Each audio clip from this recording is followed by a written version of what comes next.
Anyways, guys, welcome to the Raw Smack, our first episode.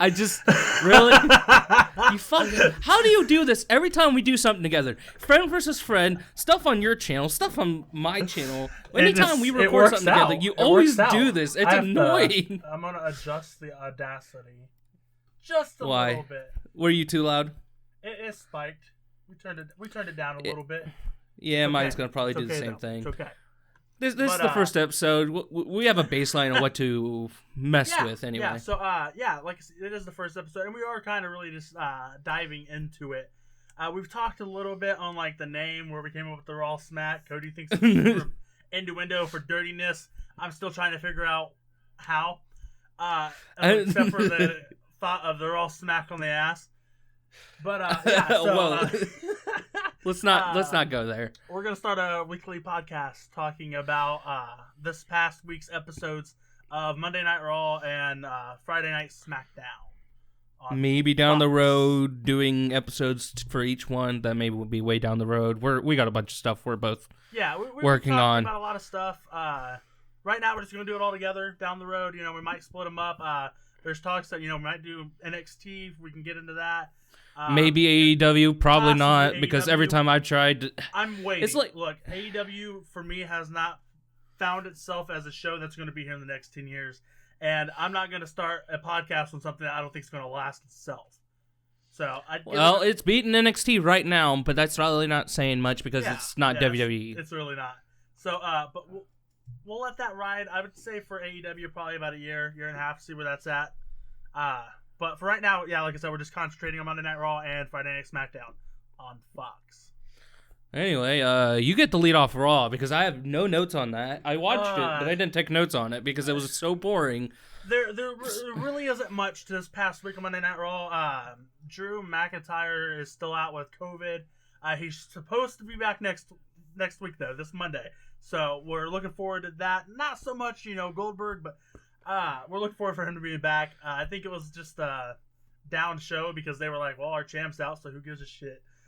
Well, anyway, I do know the first segment. I know what we're starting with. We're starting with El Randy. Yes. Luchador Randy.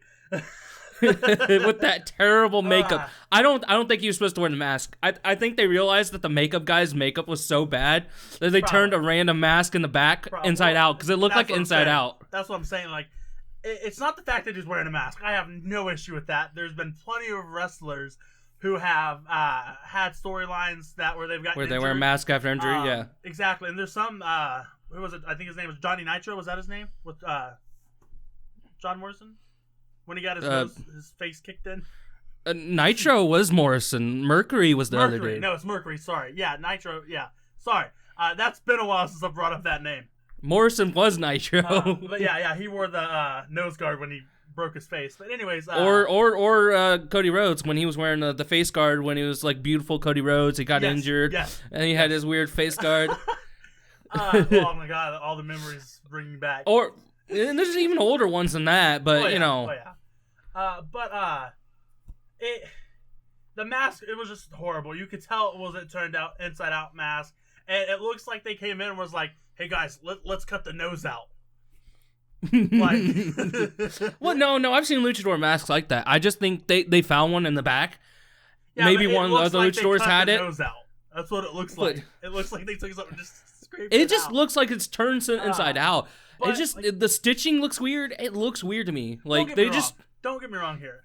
I give full creds to WWE on trying to do a storyline like this. I don't want. Well, no, they've had some terrible storylines, and this is still a bad one.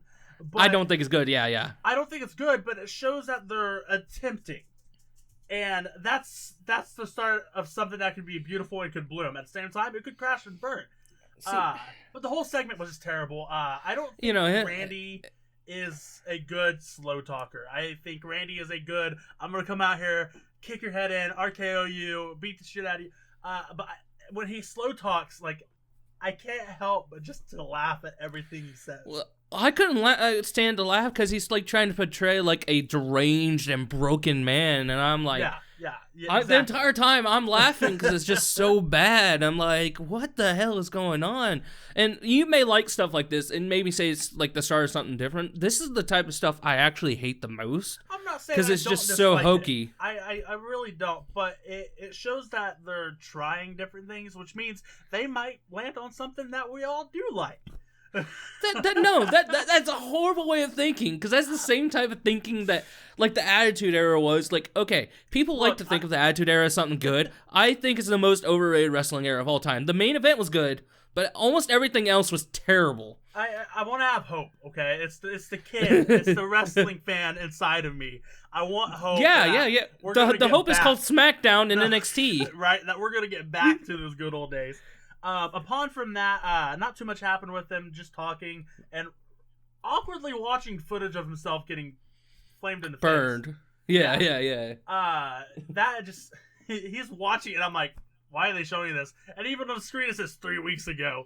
And I'm like, you tell me Randy was like, hey, I want you to edit this, put 3 weeks ago in front of it, and then let me watch it. Yes. That's one thing I just don't understand about wrestling. It's like, like, what the hell? Like, that doesn't make sense. Talk about it. You didn't have to show. And I understand they want the context there for people who, like, go in and out watching the shows or people who just forget what happened. So that they, they see everything. But the whole segment was just it was something else. I can't even call it dumb. There's not a word for it. Oh yeah, it was unique. I'll give him that. It was unique, uniquely dumb for me. But upon from that, moving on from Luchador Randy, I want to talk about Charlotte Flair. And was that the next match? And why I just. Actually, if I had notes, I know what the note would be. That was the best match of the night, which says a lot about the night. Did you say the best? Yeah, I don't remember the other matches, but this is the only one I remember off the top of my head. Alexa Bliss and Asuka's match was better than that. It was a show match. When we get to that, we'll get to that. Okay. Let me explain my side of watching the Charlotte Flair match. The first match, by the way. Not the, their tag team match was on SmackDown. Take that back. Sorry. Yeah, I was about to say. I have all my notes in front of me. I just watched SmackDown, so it's still fresh in my head. But I have a back and front page and another half page of SmackDown. I have like 3/4 of a page for both. Anyway. I kind of went overboard with SmackDown. I think I will next week. It's just, I've been busy this week, so I kind of had to roll through it. Anyways, so Charlotte Flair faced off against Peyton Royce. It was a terrible match. There was a bunch of mess ups, a bunch of where you're watching and going, "Yep, I set it up. I set that up. It was absolutely." And it's Charlotte. It's Charlotte. And now, don't get me wrong. I'm not saying Peyton Royce didn't have any wrongs in this match. We'll get to that part. But Charlotte's been on NXT. She's recently back. She's having this huge feud with Lacey Evans. Screwing her dad, Ric Flair. Hey, there's no confirmation. We're gonna get to that too. But I was about to say they had a backstage segment. You can tell that Charlotte is like, I don't know if she's slowing down or if she just hasn't been training, but she's moving slow. She's botching moves, making it look bad, ruining the pace of matches. There was a couple, like when Peyton Royce threw her into the turnbuckle and she did the whole, I'm going to flip over the turnbuckle, land on the side ring, and then spear you through the ropes. The whole setup of that was terrible. Like, watching it was so slow. It was very bad. What? I think what makes a lot of these, like, botches, and this is especially on Raw, but it's both, because it's an entire presentation. Because I think if I remember correctly, when I was watching Raw, I noticed that the camera work and the guys in the production booth, in the amount of times they changed camera angles, in just that's a dumb way that for a while I think you're starting to see all the botches or the close hits. So it's looking like worse than what we're probably even used to. Because it used to be like, oh, yeah, there's a couple angles like back when we used to watch wrestling. And even before that, you'd get like 2 angles at most. It's like, you got fucking Kevin Dunn in the production truck being like, hey, let's change angles like 8 times in like 2 seconds and disorient you. Fuck if you care what's happening in the match, but you're gonna be like, oh, yep. Let's look at all these angles. But another point of that match, there was a part where Charlotte is supposed to put Peyton Royce's foot up on the rope and then stomp her knee. to have that. Oh, I hurt that. My knee That in the was match. all on Peyton Royce. She couldn't keep her fucking leg on the rope. I blame both of them, and this is why I said it goes on both of them. But I blame both of them for that because one, when Charlotte's putting her foot up there, she didn't get it. She put it up there, but willingly, half-assed. She put it half-assed, but Peyton Royce had no flexibility to just do it herself. It was just a bad angle. They should never have done that. Peyton Royce is a lot shorter than Charlotte, and to have her put her foot up like that on the second rope, it was just bad. Overall, the whole match was just it was bad, and the whole Rick and Lacey crap. This is so dumb. Anybody who's been watching the last few weeks, Lacey Evans has had this new love affair for Ric Flair. And, hey, we don't know if they're doing anything freaky, but it's Ric Flair, so they're definitely doing something freaky. And Ric Flair, he's playing with it. He screwed his daughter out of a match, tripped her, caused her to lose. Honestly, you watch it and it's cringeworthy because the whole, Rick's like, oh yeah, I got this young thing, and then Lacey's out here like, yeah, oh Rick, oh my god. But I know the backstory of Lacey. I know. I don't understand. I don't like this character for Lacey. She can just be herself. I don't either. Exactly. But anyway, I'm assuming you're going to talk a little bit about her backstory, who she is as a person, what she did before wrestling. Her and her family, they own a farm. They're farmers. I don't know if they do it now, but before all the COVID stuff was happening, her and her husband and I believe their daughter all traveled in an RV together to all the shows. They went everywhere together. So she's perceived as I thought you were going to actually talk about her background. She's an ex-Marine. Yeah, she's an ex-Marine, so she has military background and everything. And that's at least I think it was Marine. Yeah, she's ex-U.S. military. It's Marine. But she can kick people's asses, and she's got this stupid Southern Belle thing. And no, I'm completely okay with the Southern Belle. I don't like it. I think it's dumb. The whole trying to make it look like she's sleeping with Rick, it just doesn't make sense. I understand they're trying to get a storyline and fight between Charlotte and Lacey, but it's WWE called Vince Russo to write their show again. This is what this feels like. This is pure. This is Attitude Era, plain and simple. Stupid, affairs. Vince Russo, constantly watching Jerry Springer and basically turning Raw into Jerry Springer. Yeah. This is exactly what this was. Yes, I tune out every time I watch it. Yeah, because every time Charlotte comes out now, I know they're going to have something to do with Lacey and Rick, and I'm like, it just after a week of it, it's already getting old. It was funny the first week. The second week, I was like, all right, guys, let's just have a match and get this over with, and Rick, you can go back home. This is the third week now, I believe. He should be home. He's fucking old. Right. And we have a pandemic that kills old people, and he's out here fucking on Raw. It's so bad. dumb. It is just straight up bad. Upon from this, I want to get into Matt Riddle. Now, yes. I'm going to be honest with everybody or anybody who's watching this podcast. I don't like Matt Riddle. I think he has a dumb character. This is where I can pipe in once you're done. Now, I know what you're going to say, and I agree. And then he had some good matches in NXT. He's no. a bad wrestler. Well, not just that. That's not what I was going to be in. I agree 100%. Yes. He has a shitty character, which makes no sense because I know this guy can legitimately kick the ass of a fourth to half the people on the roster. Yes. Because he has an actual mixed martial arts fucking background. This is where I want to get into this, and WWE's kind of shot itself in the foot here. No pun intended. They, this past week, has proven why Matt Riddle should be wearing shoes. Okay, so I know what you're about to talk about. So we're talking about where the Hurt Business came out, and Bobby Lashley was supposed to stomp on his foot, and the camera guy can't even do the one simple thing and just show the upper half of their body, and shows that Bobby Lashley was a foot away from fucking Matt Riddle's foot. And I'm like, wow, I bet you got fired. I bet you Vince was so pissed off.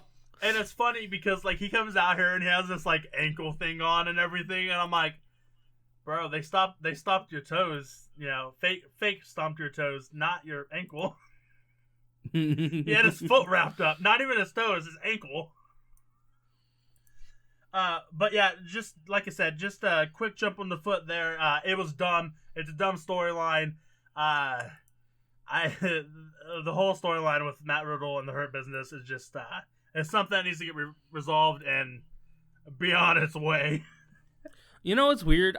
And if we're gonna talk about why we're doing this and something, I stopped watching wrestling for an entire year. I think we'll call 2020 the lost year for not just a lot of people because of just the year it was. Oh, yeah. I didn't watch any wrestling in 2020 except for the first couple pay-per-views, which I was over at your house before everyone was like, "Hey, you're not allowed to leave," and we were hanging out, and I watched a few pay-per-views.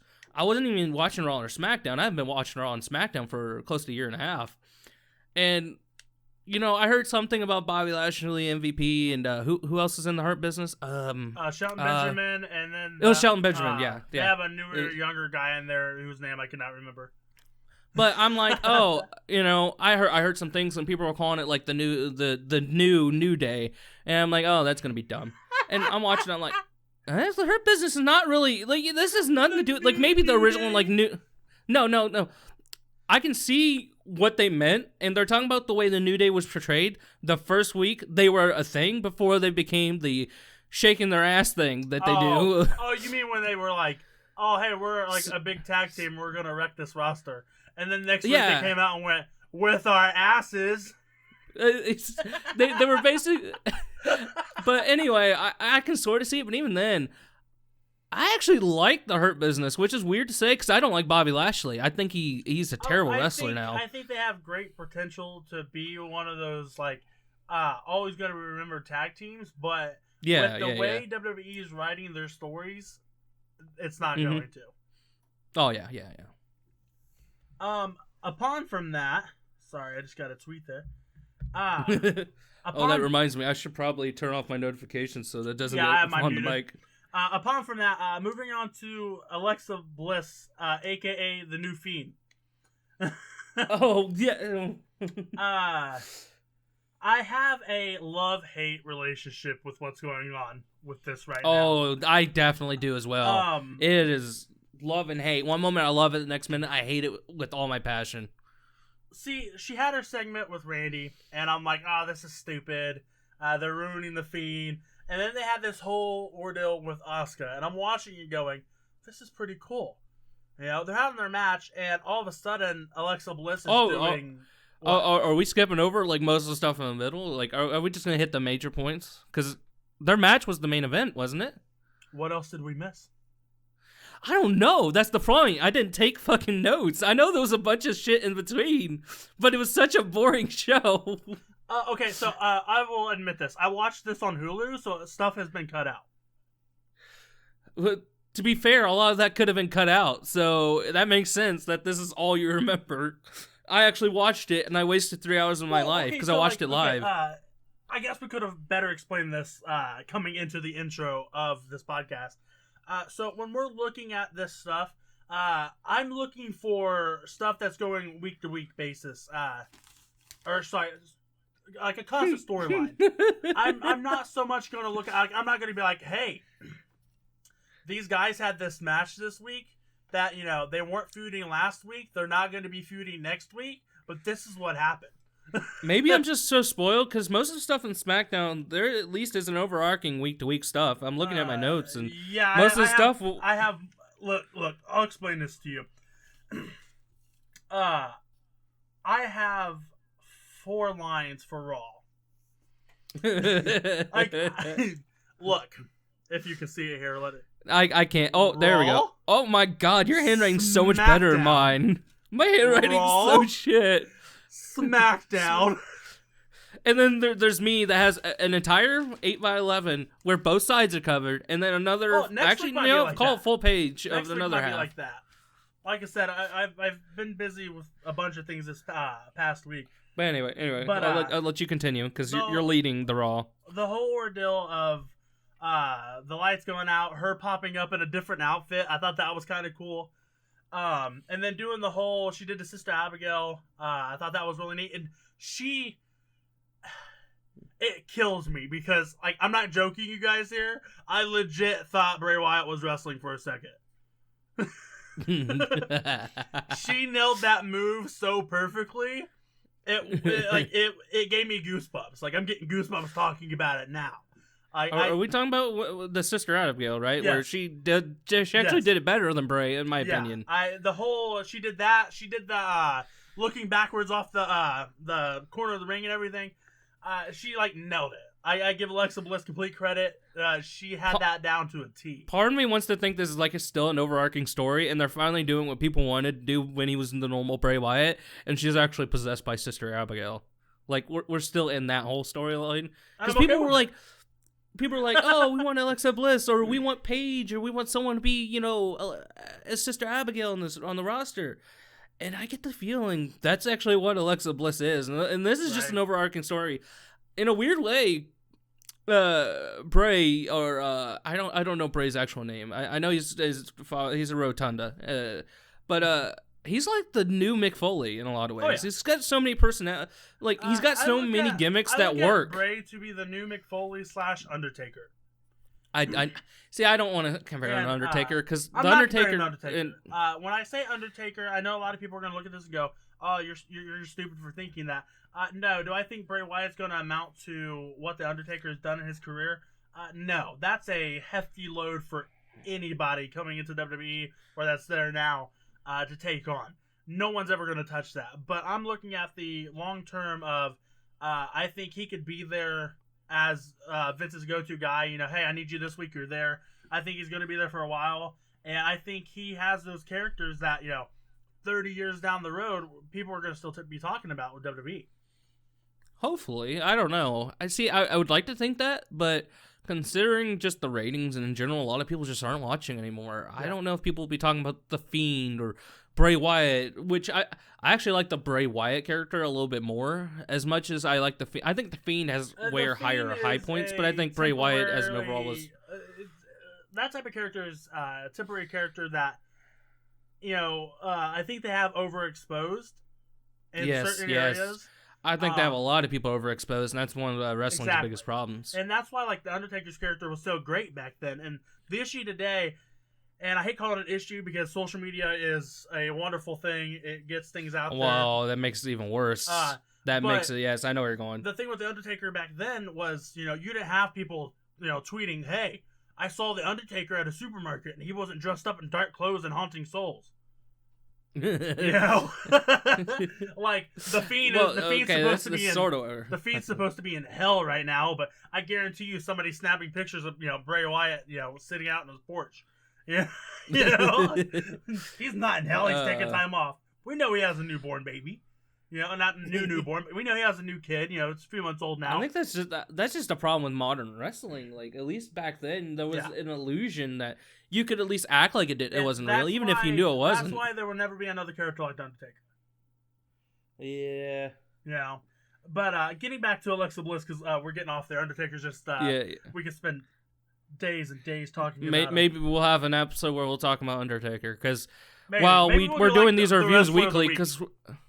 Well, I know we were talking about maybe weekly we'll have our review, and we'll also, as another episode, talk about a random subject, and I put forward, a few of those. But anyway, let's get on. This is a review episode, so we'll get on with the review.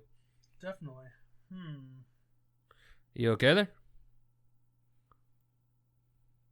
Possibly. I might be a little angry. Why? My NVIDIA recording might have did what it did months ago. Stop? No. Switch to the other screen.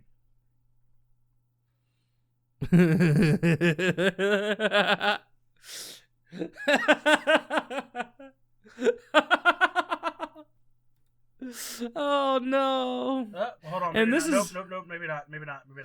Okay. As Raw has no face cam for you. Okay. So, I've never noticed this, but when I hit record on NVIDIA, it pops up the little green dot at the bottom right corner. It's on both. Oh, okay. So we'll find out at the end of this. Anyways. Sorry. I might just cut that all out. I don't know. Yeah, we'll just. We'll see. Wow, error screen happened. I wonder what happened there. Anyways, back to it. Alexa Bliss's match, overall, it was a fine match. You know, it turned into like a show ending, of course. Her hitting the Sister Abigail on Asuka was pretty good. I liked Asuka in it because like she generally like looked like, oh shit, what's going on? Like they didn't tell her what was going on. But hitting that, and then the end of the show with Alexa looking right at the camera and perfectly matching the "Let me in." It legitly like I had to sit back. I was like, well, damn, you can come in anytime you want. And that's not because she's hot. That's because generally, like, I was afraid, you know, I couldn't say no to her. You're afraid? Oh no, I'm sorry. Alexa Bliss is like 5'0", weighs like 140 pounds. I know. Trust me. Like you wouldn't think. That's why the whole loved angle they were doing a couple years ago with Braun was so hilarious. Like Braun would fucking kill her. Yeah, I mean, look at Shaq, and I think it's his wife now. I don't know. Anyway, so yeah, that was basically what I think was the best parts of Raw. There was some other stuff on there, but we're like I said, we're looking at the main points.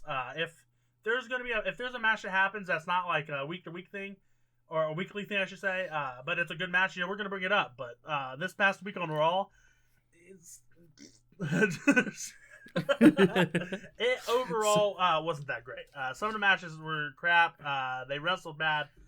But do you want to give it a grade once you're done, or like 1 out or like something out of 10? I'll let you finish your tangent. You know what? Just because the ending of it was so cool with Alexa Bliss, C-. I'd normally say D. It was a bad showing. Oh, you're gonna give it a letter grade? Yes, we're giving a letter grade. Oh damn! I was gonna give it a star grade. You know, 3 stars out of 10 or something. If we're doing that, it would have to be like out of 5 stars, and if that's the case, like, nah, because out of 5 stars, you can make a 3-star seem good. That's why I like using out of 10, because it's like, okay, right, I've always looked at it. I always looked at it being if we're 5 give being it out average. Of 10, I'll give it a 6. 5 is I'll give it a 6, and for the reason you say it's an above average show. Now let me explain myself why I give it a 6. One, like I said, the ending was great. That match was great. The whole lineup with Sister Abigail and her saying, "Let me in." This is what happens when you watch the Hulu version. Legitly got me. Exactly. And that's why I said I watched the Hulu version. So that's why I'm explaining that, you know, I didn't watch every single match. Now, next week, since Cody has greatly gave me his login for one of the streaming service. Yeah, streaming services. We won't say which one because, you know, we don't advertise for free. No. Anyways. Hey, unless you want to give us, money to advertise your streaming service, I will not say no because I am poor. Yeah, but then we have to tell them what streaming service it is so they know. What? Any streaming service. I have no loyalty to the one I use. Anyways. YouTube TV wants to give me money. Fubo. What's the other ones? Sling. Between. Hulu TV. Oh, actually, you know what? No. Okay, I have to take that back. See, my problem is the Charlotte Flair match is most of it deleted because it was such a terrible match. I'm going to give it 4 stars. And the reason for that being is there was a point in the match where Peyton and Royce did a spin kick to Charlotte Flair's stomach outside the ring by the table, and Charlotte Flair just like continued on like it never happened. Anyway, she no-sold it. Yeah, exactly, and it was terrible because it connected. Anyway, so I'm going to give it 4 stars. I take that back. That image just popped in my head and ruined my night. And it's only getting 4 stars because of the Alexa Bliss stuff, and I just thought it was funny with the Matt Riddle foot stop. Yeah, see, okay. So I let Nick basically run the Raw half because I watched this at the beginning of the week. We're recording this on Saturday. I don't remember most of it, and as he's talking, I'm remembering it. And as he's talking, I'm remembering how much I hated Raw. I'm pretty sure if I grab my my phone and look at the old messages I was sending him Monday night, I was basically complaining the entire time about this fucking show. He really was. I was just so bored for 3 hours. This show is a 3 at best because of some of the parts that made me laugh, and I'll agree the final angle was okay. That's what I would have said. And as much as I don't like Riddle, Riddle is the reason I give it 4. just because the whole foot stomping coming out there with an ankle wrap, not a toe wrap, just absolutely cracks me up and shows me how dumb his character is. I would just say that's just how dumb WWE is. They're like, hey, we need to put you in an ankle wrap. It's just, and he's dumb for not being like, well, they step on my toe. What are you talking about? He's probably over there going, you didn't even hit my foot. Well, he does know the camera guy fucked up. This is true. But anyway, 3 out of 10. The guy is writing Raw. Vince got to get Raw under control. He's got to realize they're writing a 3-hour show. Yep. And they just got to make it more interesting. We didn't mention much of the in-between stuff. I watched it, and I can't tell you anything that happened. That's how bad and boring it was. I will be prepared for next week's episode of Raw. Okay, like I said, I just watched it this morning. I had to watch the Hulu version because, that's all I have right now until Cody greatly gave me his streaming service. And yes, I understand that I'm saying Hulu when we won't say the other one. But, I have to explain that it's Hulu because if I say, oh yeah, I watched it on a streaming service this morning where they edited Hulu's it the down. only one that you get the edited version. That's what I'm saying. That makes sense. That's what I'm saying. So, if you're a WWE follower, then you're going to know I'm watching it on Hulu. Yeah. But it was a terrible show. Raw is literally the worst out of the two shows, and and it's obvious that they're trying so hard to make Raw the better show, and every time there's a brand split, and there's 2 different shows, Raw is always the worst show, and that was even before there was a 3-hour Raw. That's because they overthink it. SmackDown has just always been the better show ever since that was a thing, and I will die, before anyone tells me different. It's just... You can take SmackDown's best wrestlers away, and somehow SmackDown's better. Yep. But anyway, let's move over to SmackDown because I'm such a SmackDown, mark. We're gonna let Cody run with Friday Night SmackDown on Fox. Yeah. SmackDown Live on Fox. And anyway, the show started off with a promo from Reigns. He came out with Paul. Surprisingly, not with the Uso brother. I don't remember which one it was. They're twins. It's Jay. It's Jay? I believe Jay is the one that's hurt. I don't know. See, this is the problem because I haven't been watching as much, and even even when I was watching, I didn't know which Uso was which anyway. Like, I know one of them's married to Naomi. I don't know which one it is. But that's funny. Okay, so. It's funny you bring that up because as soon as you said that, I'm typing in which Uso is with Roman, and it pops up and says which Uso is with Naomi. Jimmy is with Naomi. So the one that's not there. I believe so. Naomi's not even on the show either. Like, what happened to Naomi? That's just a little tangent because I brought this up. Yep. So I was she injured too? Jay Uso was with or is she trying to start a family? Like, what happened to Naomi? Man, I miss Naomi. Now I'm looking that up, yeah. She is currently recovering from an unexpected surgery. Oh, damn. Well, get well soon, Naomi. I haven't seen you since, she went under a 2019. She went under a 6-hour surgery to remove a massive fibroid that has been causing severe anemia, fatigue, abdominal pains, and other issues for the past year and a half. Well, whatever that is, I hope you get better, because I kind of miss Naomi. Once they actually let her wrestle and, She got a lot better, before she got injured. Oh, yeah. But anyway, yeah. I remember Naomi when she originally came around. I'm like, I'm not a fan of her. Yeah, all the ones are never fans of anybody's until they get that good match in. I didn't even like Ziggler when he was first on TV, and Ziggler is one of my favorite wrestlers. Likes the Spirit Squad. No one likes the Spirit Squad. Anyway, except for DX. Anyways, continue. Roman Reigns came out and cut a promo. And I have a problem with the promo. It felt too much like a face promo. Because he's talking about... Yes. Hey, let me finish. Yes.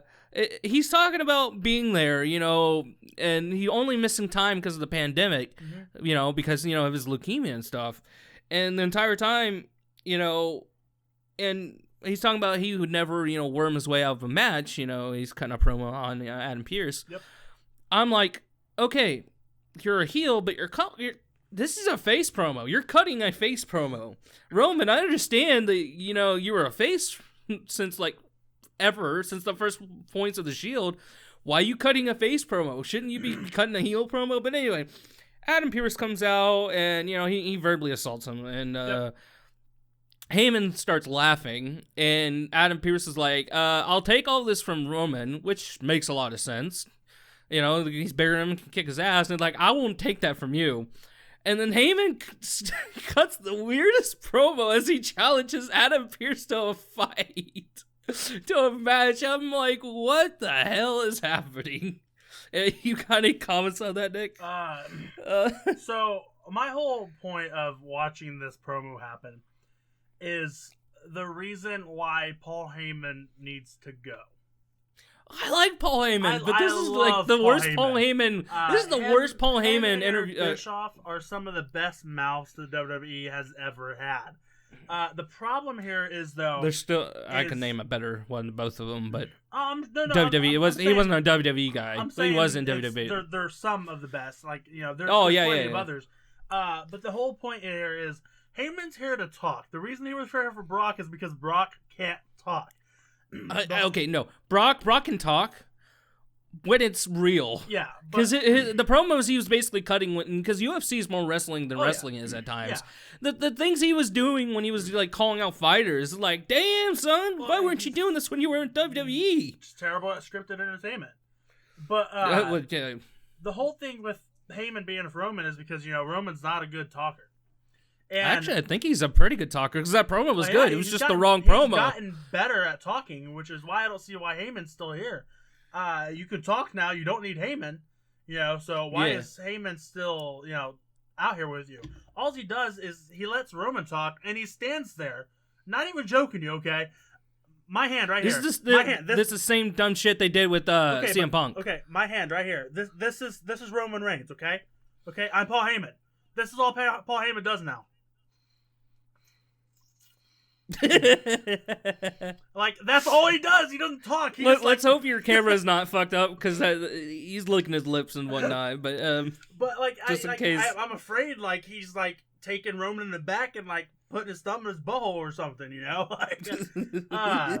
But there's just no point, and I hate to see Heyman being a waste of space. He could be doing better things. And he's kind of hurting Roman's heel run a little. So I think this heel run's been the best shit Roman has done in WWE. It's the best shit, and it's still shit though. That's the problem. Is what they don't understand is Roman should be walking out here every week saying, "I don't care who you are, I don't care where you've been. You come down to this ring, and I will destroy you. I am the head of the table. I am the head of this company."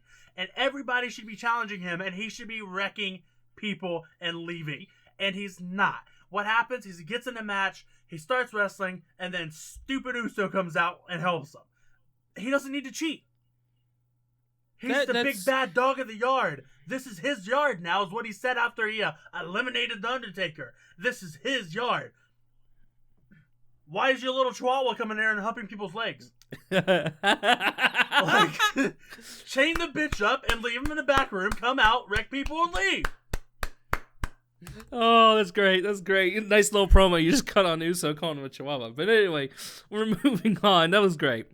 Then Sami Zayn comes out as he's leaving, as Roman's leaving, and he's doing the same fucking stupid conspiracy theory shit. I hate this so much. I love Sami Zayn. This week was great, though. With the sign changes. Oh, this was the best version of the conspiracy theory stuff, but I hate it so much. Not my IC champion. But he comes out and he handcuffs himself to the barricade. And, he's just like, I've been screwed. There's a conspiracy against me. And this normal shtick. And, he's there. And Asuka and Flair come out for their match versus the Riot Squad. Which I didn't know that they were doing the thing where I guess the women's tag team are allowed to be on both shows or something. And I'm like, oh, the women tag team title. Has that been relevant, by the way? Because I remember when I was last watching it, that title literally had no meaning. Not really, no. Not to my acknowledgement. So it still has no meaning. Okay, got it. I'm going to be real with you guys.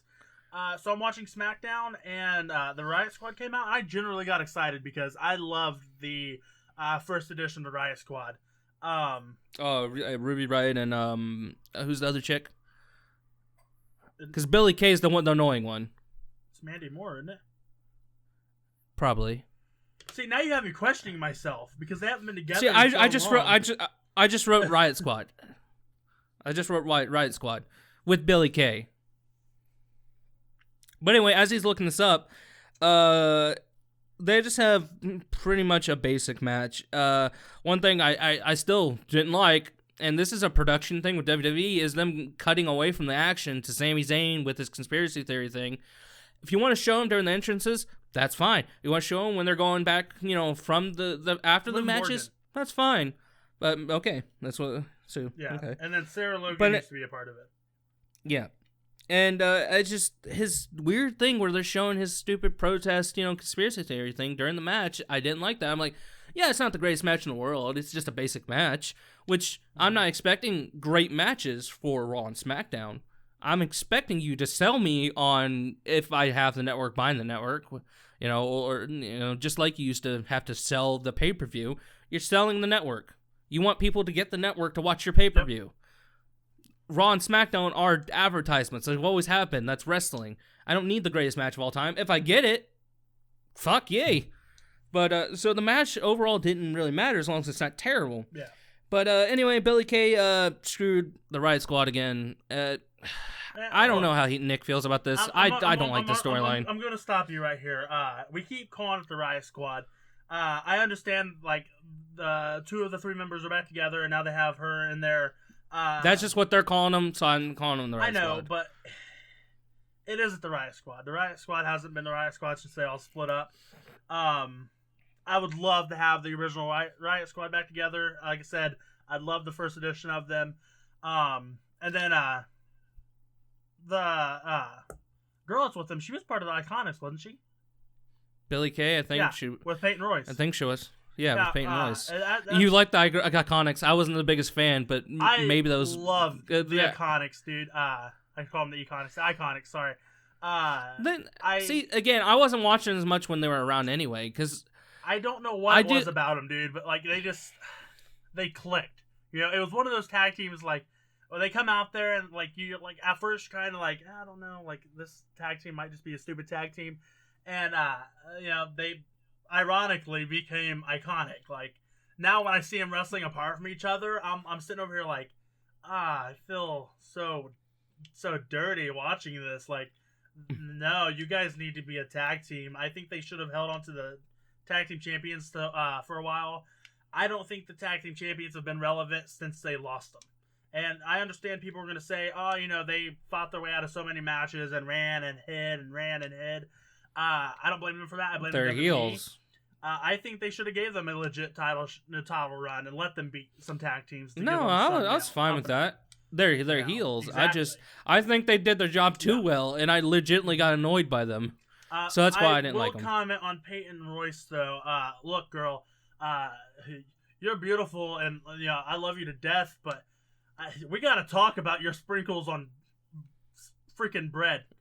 I have no idea what you're talking about, honestly. She posted a video a few weeks ago.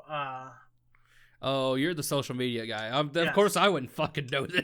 She posted a video on social media of her making a treat that apparently she's eaten since little, and I'm not criticizing. I have yet to try it. I don't know if we're gonna try it because it doesn't sound good. I don't think you head. can. You said sprinkles. I don't think you're allowed to eat that, right? I mean, proportionable. You're just gonna say fuck that. I'll do what I want. I know that's what you're basically saying. Exactly. Like, so, Peyton, here's what I'll do. On next week's episode, we're gonna try it out. I'll make it. We're gonna get some bread. We're gonna get some sprinkles. We're gonna make this little treat of yours, and I'm gonna try it out. I won't bash, on it saying it was disgusting because I haven't tried it. It might taste delicious, but definitely weird, girl. Definitely weird. Okay, that's a nice little tangent. Do you have any opinion on the Billy Kay screwing over the Riot Squad though? I don't know. What do you think about the storyline? I don't like it. They're trying to tag team 2 different tag team, people up, and it just doesn't work. She's made for the Iconics. They're made for the Riot Squad. They're, one's the I'm hot and maybe prissy. Maybe the Iconics will come back together. I don't think they will. It looks like they're pushing Peyton Royce towards herself. Yeah, I guess. And, yeah, probably. Yeah, the other one there, she's just getting lost and screwed. But anyway, this is a kind of this is related. We go to a backstage segment where Billie Kay gets kicked out of the Riot Squad. Probably, it's left open ended. It's not official, but I think it is official. So hopefully we'll have less of that. But I'm pretty sure that's supposed to be a storyline where now she'll probably try to fight them, and this is why I think the Iconics might come back together and there'll be like a tag team match or something. I don't know who's on which roster, so it could probably not even be feasible. But if the champions are allowed to go to both rosters, then shouldn't like tag teams be allowed to be on both rosters anyway, even if they're on like two different rosters? That's a whole different thing. Anyway, Daniel Bryan comes out and cuts a pretty good promo. I'm so proud of Daniel. He's gotten so much better when it comes to promos. Yep. We talk about a funny story. The amount of shit I've gotten for being a Daniel Bryan fan. And I can understand why some people don't like Daniel Bryan. Nope. Don't even think of that, because we're not gonna name names here, but there's somebody very close to me that Cody knows, who for the last few years has done nothing but drag on Daniel Bryan. I can understand. Now, hold on. I'm going to tell you this. Like well, you sort of have too. At least earlier on. No. I've dragged on his character, not his wrestling style. I'll always say he's a good wrestler. His characters have sucked. Most of them. There's been some good ones, but I'm going to tell you this because you know who I'm talking about. But this person admitted this morning that they are starting to really like Daniel Bryan. Oh, that makes me so happy. Yes. Tell him I'm so happy. Anyway, continue. Daniel Bryan came out and cut a pretty good promo, talking about the history of the Rumble and talking about how it's an important match, which is good. He's selling the Rumble, which I feel like both shows haven't done as much, even though they're like having matches to do with it. No one's really selling that this is the fucking Royal Rumble. I know they're all, like, but anyway, they're all just like, I've qualified for the Royal Rumble. Or I've declared for the Royal Rumble. But I also have a tangent I want to get in there. I think actually in a second, because it's also related with this. Maybe. Or maybe it's later on. Mm-hmm. I would have to look through my notes. It'll be in there when I get to it. But anyway, he also is talking about his career, which is not as long as others, but he's been around since about 2011, 2012. And the one thing he hasn't done, unless you're talking about this indie shit, then he's been around for a long time. He's actually starting to get old. And I'm surprised he's still actually wrestling, even after after the injury.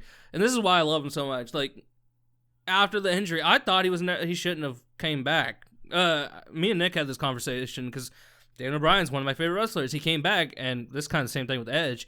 I'm like, why is he coming back? Please don't. I don't want one of my favorite wrestlers to die or be paralyzed or become the next Benoit, who was my favorite wrestler growing up. But anyway, he's saying the one thing he hasn't done is won a Royal Rumble match, a real Royal Rumble match. What was it, I don't think it. No, he didn't win Royal Rumble. I know he wasn't in it. Yeah, because he got screwed over. Yeah, and then they had this whole storyline. Yeah. 2014 was so good for me. 2014 was like the year that got me back into wrestling. Because a little story about me, in 2012, I stopped watching for 2 years, and 2014 actually got me back into wrestling. So thank you, 2014, and thank you, Daniel Bryan. But 2018, 2019 killed that in 2020. It got me to hate wrestling. We don't talk about 2020. That year doesn't exist. 2019, 2020 kind of made me hate wrestling. Like, it was bad. But don't worry, anyway, he's in love with it again. Sort of. I'm getting back into it. I love SmackDown. SmackDown's pretty good. Fair enough. But continue. And NXT. Yeah, that's what I'm getting on with. Cesaro comes out, and oh yes, I'm starting to think they're actually pushing Cesaro. That is hilarious because I have a note right here that says Cesaro getting a push ? Oh my god, we want to talk about. I don't know when we have a game channel we do together. What we used to do together called Friends vs. Friend. The first videos on there were wrestling videos, and Cesaro was one of the people I was raving about even then. I don't know when that was. It was like 2011 or 2013. No, it would have been 2013, I think, late 2013. Back in our young days. But I was a big Cesaro fan. And honestly, they just haven't used him. And one of the notes I have here is Cesaro. Honestly, I started to forget he was even there. I thought he got released. So, like, when I saw him last week when I started watching again, I'm like, oh, Cesaro's still here. Cool. Because I know he's not in AEW. But anyway. Because I've seen Sheamus, by himself with, like, McIntyre and Keith Lee. I didn't even know they were a tag team. And I didn't even know he was a tag team with Shinsuke until last week. I'm like, Cesaro, man, you're kind of the tag team whore. He is. How many tag teams have you had since Tyson Kidd? Tyson Kidd, him and Sheamus, him and Shinsuke. I want to say him and Dolph tag teamed up at one point. Maybe. I wouldn't be surprised. Like, I think he's like the tag team whore or something. Like Big Show. Big Show's been in so many tag teams, it's not even funny. But anyway, this is another tangent. But Cesaro comes out.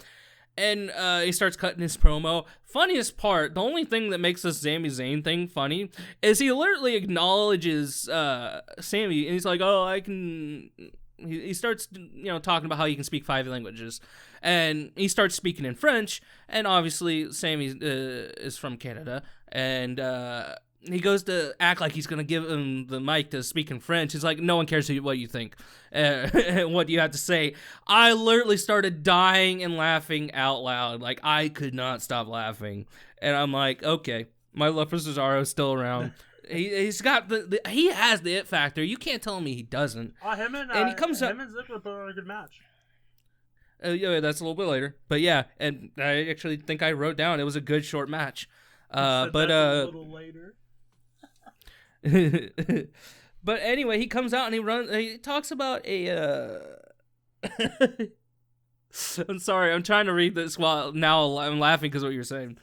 He cuts out a good promo on Daniel Bryan talking about how he beat him, and then Daniel Bryan challenges him to a fight, and Daniel's not in wrestling gear, and he's like, no, I beat you last week. You're not even dressed for the occasion. I'm not going to wrestle you. And he's like, I'm issuing an open challenge.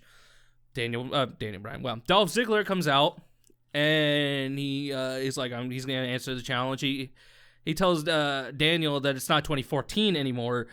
I'm a Daniel Bryan fan, but I oohed. I'm like, oh, Dolph, that is a great, like, whoever wrote that for him, unless Dolph has he's one of the few people would have, I can see that. Like, carte blanche to just doing. But, he answers the open challenge, and in terms of these promos, Cesaro, one thing that's definitely improved since when I was a fan of him then till now, he has gotten a lot better at speaking. Because he speaks 5 languages, so the fact that English would be a little bit hard to do a coherent, promo back in the day made sense. I'm like, he has no issues now. That's why. Why Cesaro is still there. He's the translator for WWE. But anyway, Cesaro and Dolph have a match, and I don't have a bunch of like spots, but I do have one like spot in the match that was like kind of cool. They had a spot where they were trading reversals, and it was just the pure like technical. The technical side of the match was absolutely great, and it's like. And that makes sense because that's what the way Cesaro is as a wrestler. He's a technical guy, and so is Dolph, really. Yep. And I'm happy they got to show that off because in the last few years, Dolph has not gotten a nice side of WWE. Same with Cesaro. But what's the funny thing is Dolph saying it's not 2014 to Daniel Bryan. At the same time, I'm like, you haven't been relevant since that one year you won like the Survivor Series like tag team. And it looked like you were getting pushed to the main, like, to the top when you were feuding with the Authority, which was probably 2014 as well. So it just made me laugh because I'm like, you haven't really been relevant since 2014 either, Dolph, and I love you. But, anyway. Daniel didn't say that, so it doesn't count. So what's your thoughts on the promo and the match? I know I was talking a bunch there. I like the promo. The whole thing with Sami sitting outside and just waving signs cracked me up through the whole show. I'm happy that Cesaro got to come out and actually do something. Oh yes, I'm like, oh my god, they're actually using it. I know, like I was watching it, like when he came out, I was like, when did he get back? Apparently he's never left. But I'm a Ziggler fan. I would have to dig out my Ziggler shirt, to show off. Maybe I can find that and we'll show that off next week. But I am a Ziggler fan. Have been for years. So watching that match, I like both the wrestlers. I think they put on a great match. It's giving me hope for either of those two to get a push, and I don't believe the WWE will do it. Fair enough. Fair enough. They're just two guys that I would love to see get a push, but Ziggler's had his little bit of a push, and then they dropped him. That's why I'm wanting Cesaro to at least get his. Like, Ziggler had a push. It wasn't a great push, but he's had one. I think Cesaro was going to get a push with Tyson Kidd, and then, Samoa Joe decided to change that. Oh, my God, that was... Man, he ruined what was going to be my favorite tag team of all time, probably. Cesaro and Tyson Kidd was by far my favorite tag team since I was a kid. I want to say they're my favorite, but they were definitely one of the better ones. And if we want to talk about this modern era, they were by far my favorite during the time, and even till now, because the tag team division is shit on both rosters. I don't know of any good tag teams in my opinion. I mean, I'm not saying there's not good tag teams. It's just they're not doing anything good with them. That's another thing. I feel like they just don't use tag teams anymore. They don't. The announcement that they are moving the tag team division mainly to 205 Live along with the Cruiserweight. I don't even watch the show. Their claim, and this is their claim, is to revive what the tag team division used to be. And if the Cruiserweight division has proven anything for 205 Live, that's where you go to die. I was about to say, like, what, you're going to put them on the show that no one watches? So, from now, what I read online, and like I said, this is all speculation, there's no a definite thing of WWE saying, hey, this is what we're doing. The rumor of it is they're not taking the tag team divisions off of the main rosters.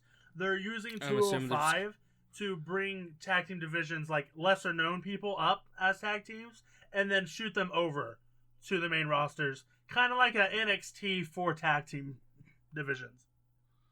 I don't know. This just sounds like overcomplicated. I don't understand why Raw doesn't have the best tag team division. You have 3 hours. Shit, the tag team division should be great on Raw. But anyway, let's move on to... I know you're going to be excited about this. Maybe. I don't know. Sasha? I found this entire match weird. Sasha versus Reginald. Now, an actual intergender match. Look. I'll let you talk about it because I know you're a big Sasha fan. I am a huge Sasha fan. I absolutely love Sasha. This is a joke match. Oh yeah. I thought it was a bad match. I want to say a bad match. I think it was a bad match, honestly. It's not like it's Sasha's fault. It's a joke match. And I wouldn't even call it Reginald's. Yeah, it wasn't. Reginald's a good acrobat. Oh, no, they did great in the match. Like, the moving around and stuff. It's just, I'm sorry, men and women aren't meant to wrestle in WWE. It's just not meant to happen. I think maybe they could have. Reginald looks like he's so small. I'm not saying they couldn't, but this was the big issue I saw when they were promoting this match.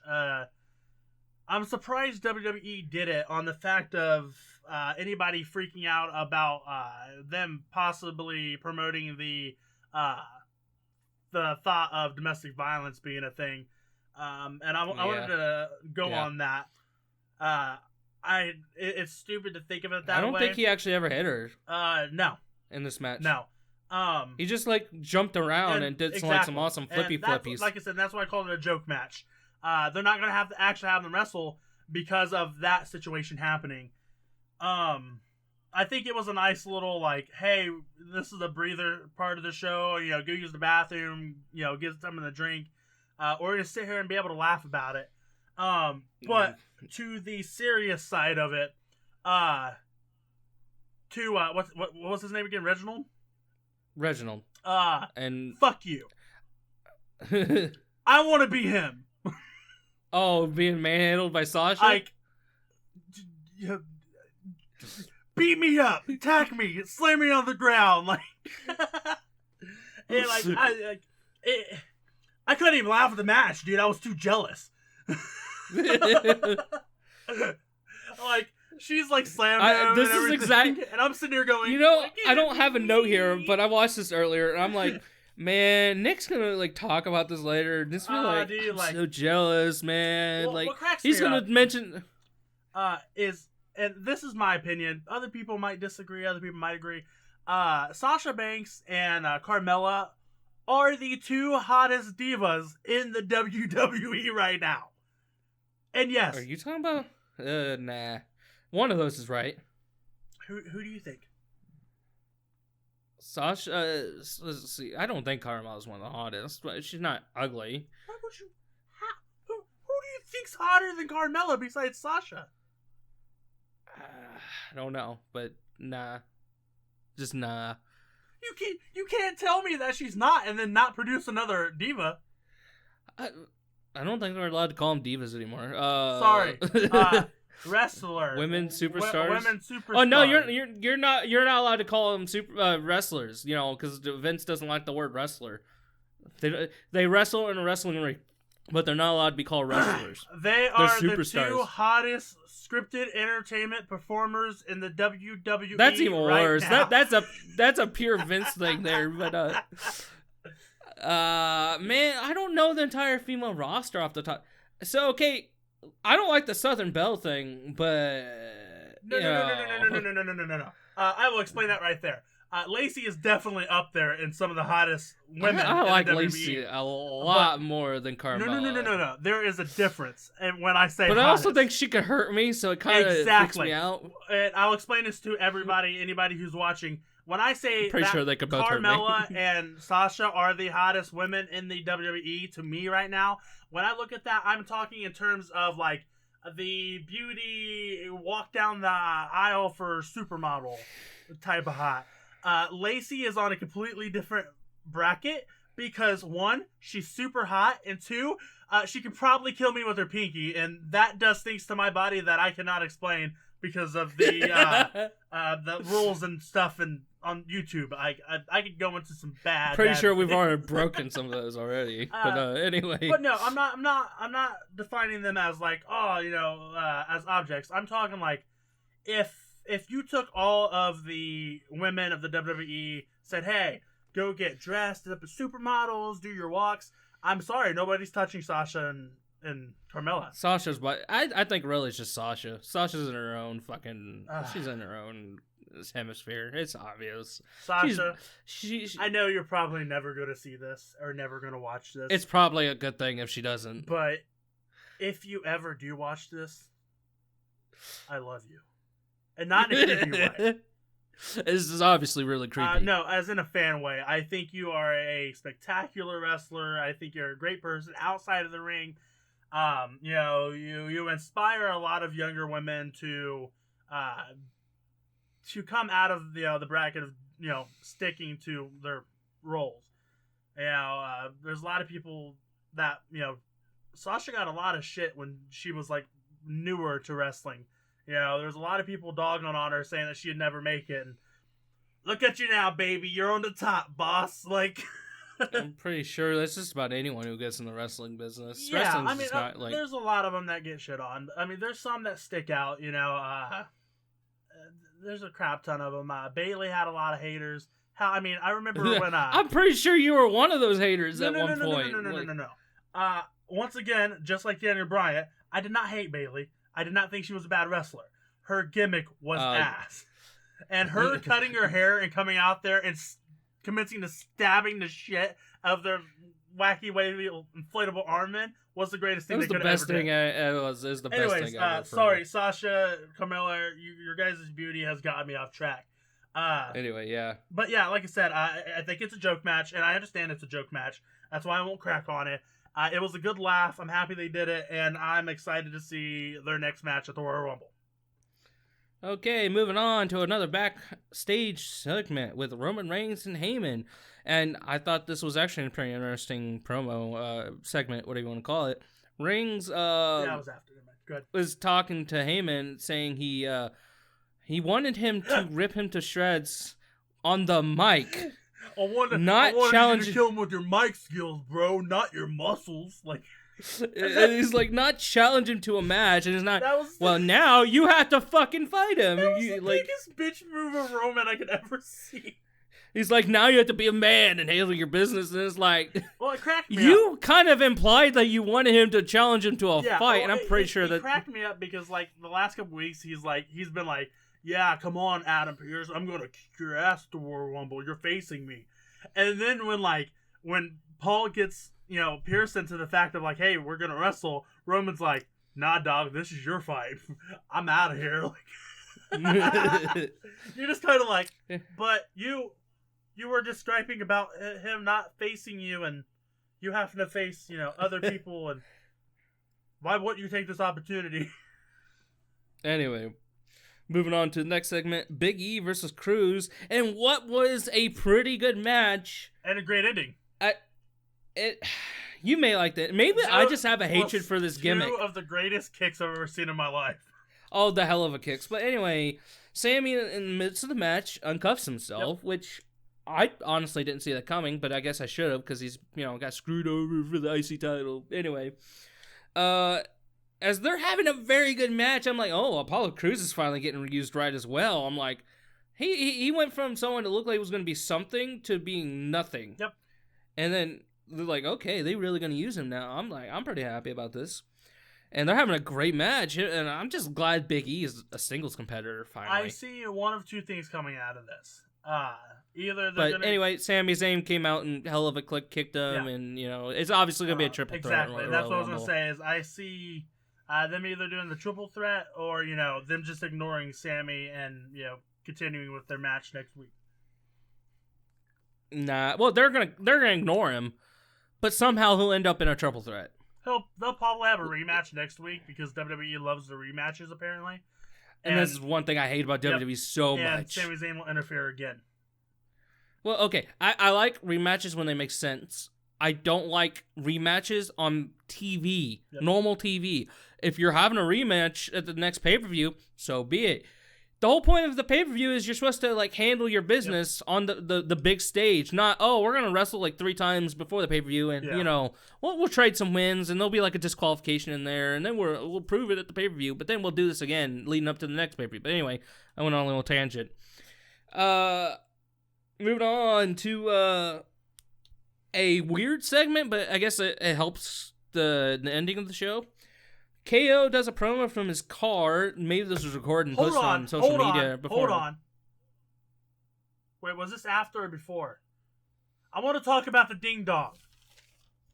That's way after. Is it? Okay. Well, not way after. There's another segment in between that. Go ahead. I just want to make sure. You're talking about Bailey, right? Yeah, I just want to make sure we're not skipping the ding dong. No. That's on my last page. We're almost done with my first piece of paper. This is about to go bye-bye after this. KO does a promo from the car about not being allowed to the show because Roman, apparently pulled some strings, and he does a pretty decent promo about how he hasn't beat him, that his lackeys have beaten him, and then how his tattoos have a meaning, and the letters on his hands are initials. It was overdone. It should have been shorter. And I want to call something out after you're done explaining this, but go ahead. It's there's some initials on his fingers. They're supposed to be his family, and wishing he would have gotten to WWE sooner so they could have seen it. Yada yada yada. They're obviously trying to make him a babyface. Yeah. He's already a babyface. I thought they were gonna go for more of a Stone Cold babyface because they gave him the stunner, and Stone Cold's fine with that. He's even giving him tips on how to do it better, and I think he's getting better and better every time he does it. But anyway, he cuts that promo, and I think it's an okay promo. It's a little long, honestly, for a car promo. I felt like I was watching Randy talk about burning his face again.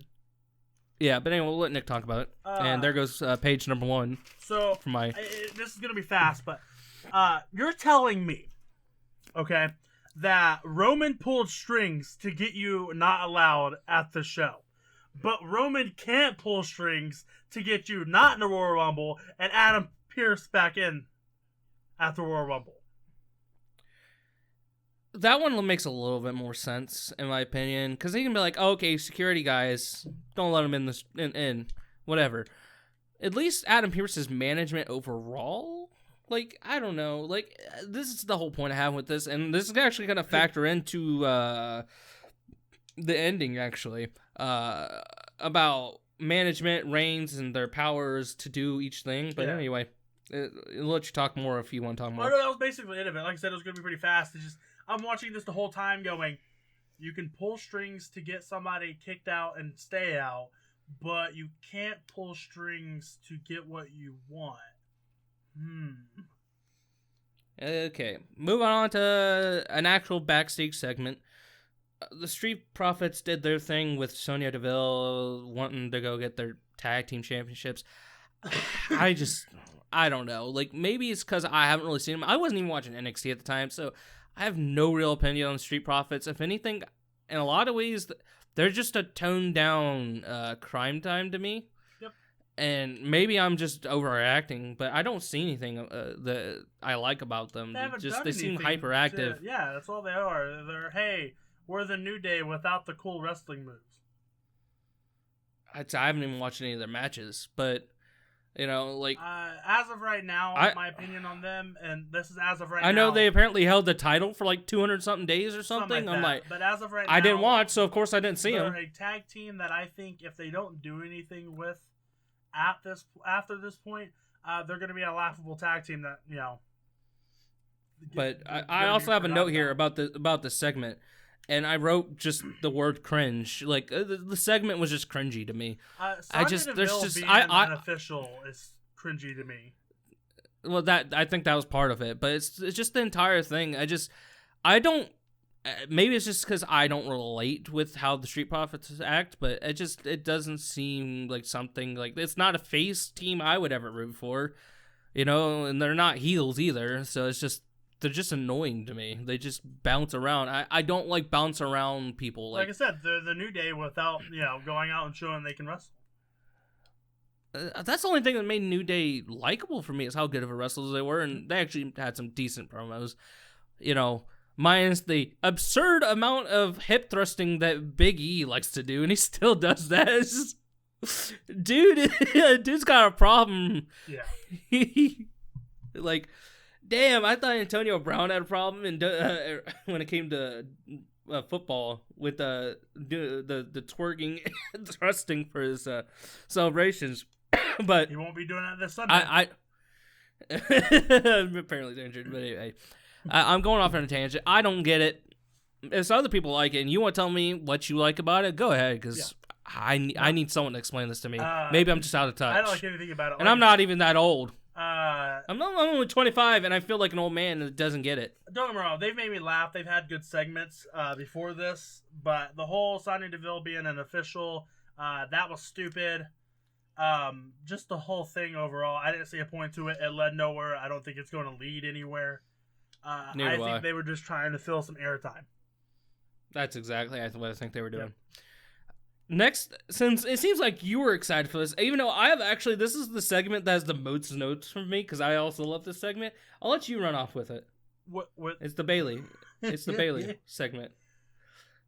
All right, I'm gonna let you run with this whole ordeal. I'm gonna let you run with it. You go ahead and run with it, because I have some things along with this and other what I would call talk shows. But I'll let you run with this, and I'll feed off my main point once you get to it. Anyway, Bailey and Bianca Belair's obstacle course is the next segment, and they come out. She explains the whole course, what they're doing. It's supposed to be like some agility thing on the first part. You got to remember what they called it. I don't remember what they called it. It's better than American Ninja Warrior. Oh, well, yeah, that's what they called it. She called it. It's like, I just like, this is the perfect heel thing. Bailey's a way better heel, which is surprising. But, what was I saying? Sorry, okay. She's showing off the entire course. There's the agility thing, then there's the jumping over walls, and then there's the carrying... Chad Gable. I miss him and Jason Jordan being a tag team. They were much better as a tag team. Them as singles guy. I think Jason Jordan's still injured. He's been injured for a long time. And then the last thing is like making a basket, which I guess that's something. I don't know what that has to do with an obstacle course, but putting the ball in a hoop, okay. Anyway, Bailey does her run. She just does it like perfectly as a heel who's, she's like taking her time and she's like being weird. It's great. I was laughing. She's just doing the perfect heel thing. She finishes in a minute and 12 seconds. After that, Bailey cuts this promo saying that she's so good that she basically changes the chorus to make it harder. Course. Yeah, she's like, this is your obstacle course. There's hurdles that replace the agility first part, because hurdles are gonna be harder than because it's like a basic like football agility drill was the first thing. They use this for football practices, but they replaced it with hurdles. And Bianca Belair, before she became a wrestler, was like a track star. Yes, in high school, I think she's an All-American. Yeah, or something. Take it this way, and this is how I explain it. It's college or high school. She's basically a woman Kurt Angle. Just not without wrestling. The broken freaking neck. It's not wrestling related, but she's. But anyway, well, when I say she's woman Kurt Angle, I mean like. She went out and did a lot of athletic things and was like the best in her, her class. I forgot the first part of the obstacle course. They're supposed to flip a tire, a 400-pound tire. I highly doubt it was 400 pounds, but even if it was, I wouldn't be surprised if they could flip it. That tire flips are like they're hard, but they're not the hardest thing in the world.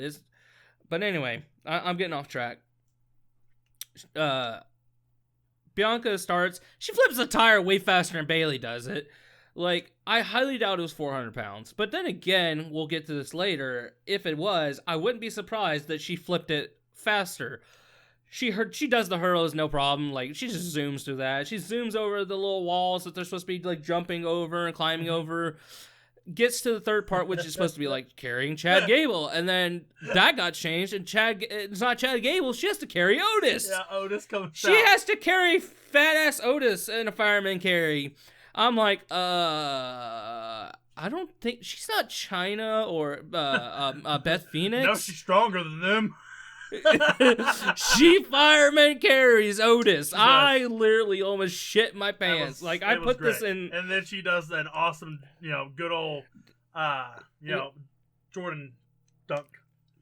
Well, no, after. That's after she taunts Bayley, and she still has like 30 seconds. She's taunting Bayley like, "Hey, play some defense." She breaks she quote unquote breaks her ankles. It's not the best, like juke move, like ankle breaker type deal I've ever seen.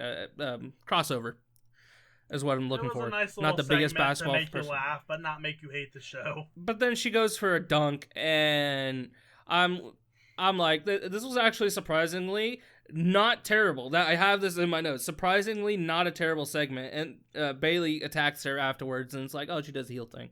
Anyway. I'll let Nick talk. So, I love that. Yeah, before we continue on to anything else, there's two things I want to talk about here. One, this little segment has proven why it is dumb for Bianca to wrestle with her hair down.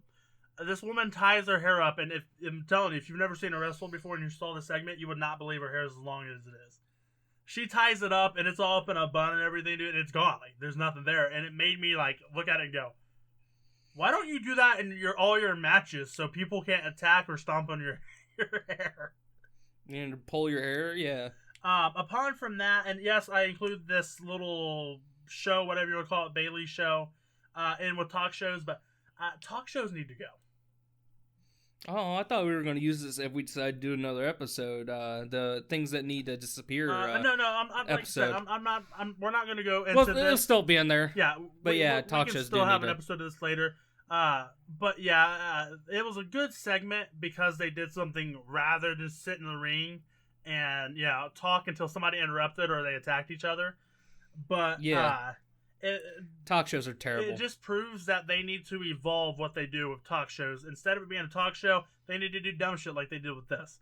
Yeah, it was a good laugh. It was a nice little segment. And by the end of it, it didn't make you feel like you just sat there for the last 20 minutes watching, In my opinion, everyone's just been trying to copy Roddy Piper's thing from, the 80s. I think that's the 80s. Yeah, his Piper's Pit. A talk show's not bad when there's only one. When you're having, 6 different wrestlers in a show come out for a talk show. It's not just that. She's not the only one with the talk show on WWE TV now. Bayley's not the only one. I think technically Asuka's Playground's one, and there's other ones. It's like, you mean Alexa? What's the... Yeah. There's that. There's Biz TV. There's the Dirt Sheet now. Yeah. Anyways, like, we're not going to dive into this, like I said, because we can go on. We're going to save that probably for another episode. Anyways, what's next on your list? Ray and Dom, Mysterio, are backstage talking. I just watched this and I completely forgot they were on there. Nick doesn't like Rey Mysterio. Anyway, anymore. Probably shouldn't get into that because just about everyone disagrees with you, except for me. No. I'm not talking about that. I'm talking about Rey Mysterio from 15 years ago versus now. Oh, but he's wrestling old. wise. He's old. I'm not even getting into the Eddie stuff. Anyways. Yeah. But they have a segment, Ray's being like, you gotta be all cautious, and Dominic's being the young, brash person, like, I can do this, I'm confident in my abilities. Yeah, I'm not gonna go out and hurt my knee. It's okay, I guess. I don't know. I'm not looking forward to it. Dominic Mysterio and Corbin have their match. I don't call him King Corbin because Corbin carried that match. And that's saying a lot. I was gonna get to. I don't hate King Baron Corbin. I just hate everything they've done with him. Yeah. I know he can do more, but he has the most protected finisher in WWE because I'm pretty sure no one's ever kicked out of him to days. So good on them for protecting the coolest finisher and I almost called it the NFL, the WWE. He has the coolest finisher in WWE, in my opinion. Like End of Days is the best finisher in WWE right now. Fair enough. But that's my opinion. They have a short match. Dom gets the typical small guy offense in, and then Corbin beats the crap out of him. He loses. It's a forgettable match. Honestly, they're just setting up for the eventual rift between Dom and his dad. They'll have their match at WrestleMania because Ray's always wanted to wrestle his son. That's why he's still wrestling, even though he shouldn't be. I'm not into it because I can feel that it's so forced because they're trying to. They're trying to appease Ray's wishes, and it's just like. Well, it's because he's not on contract. You're gonna do. Well, he is on contract. He has an open contract. He's not signed to be there. He can leave whenever he wants. He's not going to. He wants to wrestle his son on the that's the point of it. Show. Is if Ray screws over WWE, they'll just drop his kid. They're probably going to do that anyway after their match at WrestleMania. I'm calling it now. Like we're months away from doing our WrestleMania predictions. I'm already predicting one of the matches on the card. They're gonna have their match. Of course, Dom's gonna beat his dad, and then they're gonna have their huggy session after. Going, you're gonna be a good wrestler. You're gonna be just like me. And then Dom's gonna hit him afterwards, and I'm gonna laugh. That would be great. But because it would be funny for him to be like a small little heel Mysterio. But anyway. I just have no real opinions on it. It's just another filler match because we're just trying to get them to WrestleMania for that feud. So I already know what's happening. I feel like I've seen this a mile away, so it's probably why I don't care. Moving on to the end of the show, to the main event, Heyman versus Adam Pearce. So Pearce comes out, and then Heyman comes out, and then he does this weird thing, acts like he gets injured. They're doing the thing that Adam Pearce did last week, and he says, card subject to change, mocking Adam Pearce, and Reigns comes out, and it's like, he's gonna replace him. Before you get to the Reigns part, I'm not getting to the Reigns part yet. I'm actually gonna talk about this kind of relating back to the KO thing. Okay, no, that's fine, but I just want to say this before I forget it and we lose it here. While Heyman is out here on the side of the ring claiming injury to himself, Pearce throws off a line that says, "We really gonna do this?"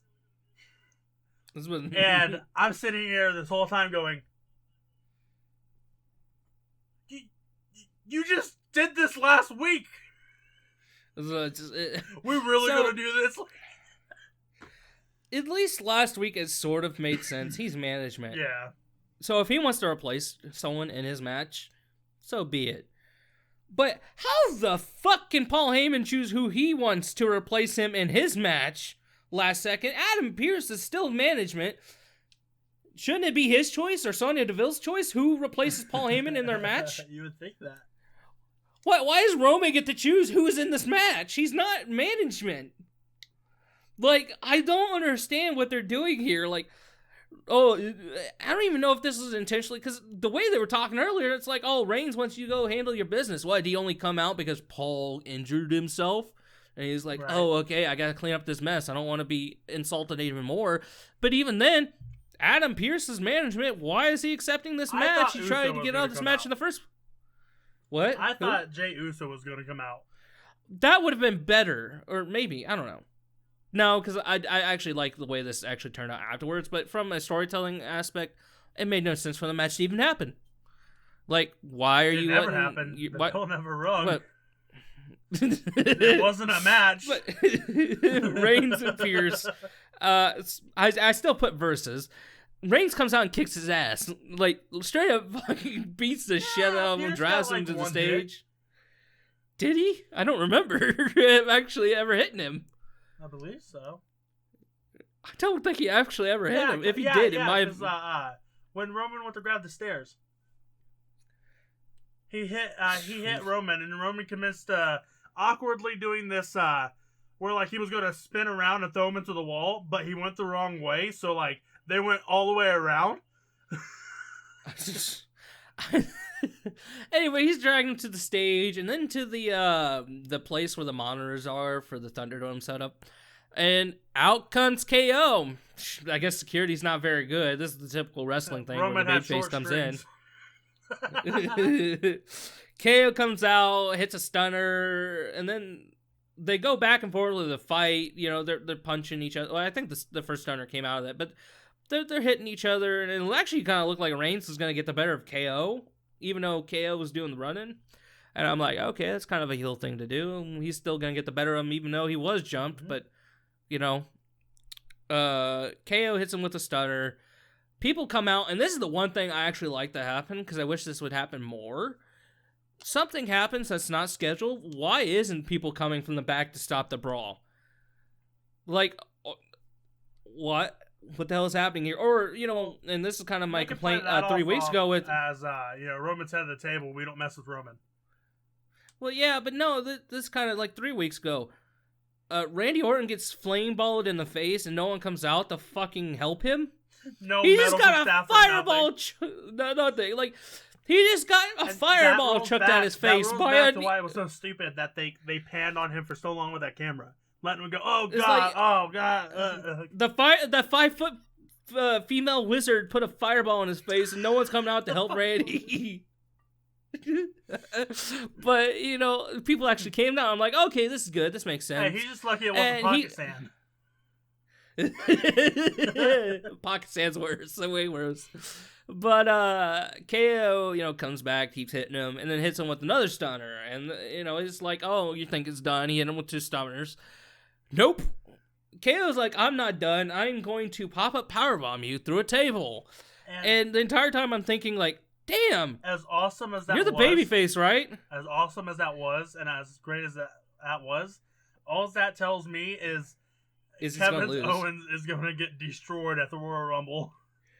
Now, yeah, like, this is... Are you going any further with that? No. You're basically saying what I was going to say, so I'll let you finish it since I described what happened. Well, no, you can finish. I just have a prediction for the Royal Rumble. Oh, well, no. For that match, I mean. Not the Royal Rumble itself, but for the Reigns and Owens match. This is just the typical thing where the babyface got the better of the heel and, you know, setting up, you know, well, the more of the Stone Cold style getting over the heel, I should say. Because it's obvious they're trying to... Because it's more like what Stone Cold would do. It's like, oh, he'd go out and beat the crap out of people, but people cheered. But anyway, I'll let Nick talk about the segment and about predictions. So not so much about the segment. My prediction for how the Roman Reigns and Kevin Owens match is going to come out. So now I had mentioned this a few weeks back about, you know, of course, you know, Uso's going to, you know, come out and try to help Roman. It's the last man standing, no DQ. I still believe Sami Zayn is coming out to help Owens. And now, mind you, I don't see that coming because he's a heel. That's one thing. That is one thing, but the whole big thing with Sami right now is his conspiracy theory on I'm getting screwed over. Okay? You know who's also getting screwed over? Kevin Owens. Yeah, but at least Kevin Owens actually is getting screwed over. But no, that's my point. That's the whole point. That's He's a babyface. What's the biggest way to get your theory known, on you getting screwed over, is for you to ruin the top of that show. He wants to blow the top off. What's the best way to do that? Try to screw Roman Reigns out of his title. Are you turning him into a wrestling terrorist? Well, no. That's a bad word to bring up. No, that's exactly what he's doing. I'm going to ruin the show. I'm going to ruin this. I'm going to get my ideology out here by ruining the show. Well, I'm going to say ruin the show. People wouldn't think that would be ruining it. But, well, not fans, but management. If they don't do the Sami Zayn way, the only other thing I could possibly think of on a possible outcome for who would come out and help Kevin Owens, boom, Jimmy Uso. I'd be okay with that, but I think Jimmy's still injured. I think he is too, but he's been out for a while. I knew he had to have surgery. I believe it was on his knee, but think about it. I think it's obvious. If he does come back this year, he's going to beat the shit out of his brother at WrestleMania. I don't know if it's going to be his brother. I think he's going to try to go after Roman because of what he's done to their family. Roman's going to be in the main event. It's he's going to be defending that title at WrestleMania. Well, no, I'm not saying WrestleMania talk-wise. I'm talking in general. I think there will be a feud going to the next month. Not necessarily leading up until WrestleMania. Why? So they can do the same thing they did with Jay? Probably. I like that feud. I actually liked it quite a bit because I went back and watched some of that stuff while I was trying to catch up to get a general idea of what's been happening, but still not a very good idea, especially with the Raw stuff because, again, trying to watch 3-hour Raws is horrible. So but that's all I'm going to predict on that. Probably next week we'll do a full prediction on what we think is going to happen at the Royal Rumble. I believe the Royal Rumble is next Sunday, right? It is a week from tomorrow, so 8 days. Sunday, yeah. So we'll see another Monday. If we don't do an episode, we might do a we might do a small prediction episode that Sunday morning. We'll figure this out. We might include it part of the review, or we might do a separate episode. We're gonna have 3 videos that week then, because we're gonna have that maybe, and we're doing one after pay-per-views. Oh yeah, of course, so. You have to do the pay-per-view reviews. But anyway, this has been the inaugural episode of the Raw Smack. I can't say this.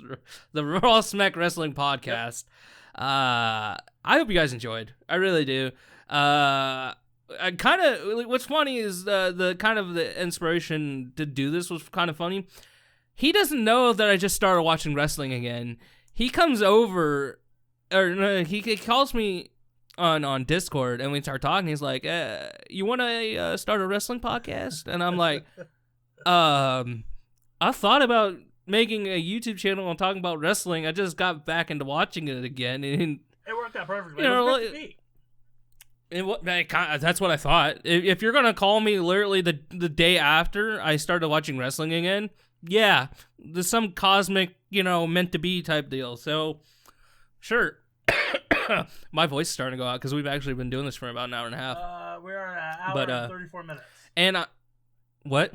We're at an hour and 34 minutes.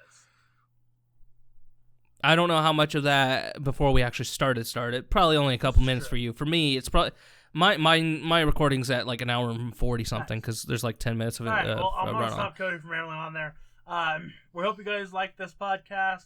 If you did, leave a comment, subscribe, ring that bell for more notifications. Let us know down below in the comments something you want in the show, something you like, something you didn't dislike. We're always open to giving better ideas for the show. So yeah, let us know below, and thank you for watching the Raw Smack Wrestling Podcast. He's Nick. And he's Cody. And you guys have a good one. We'll see you next week. Yeah, we'll see you next week.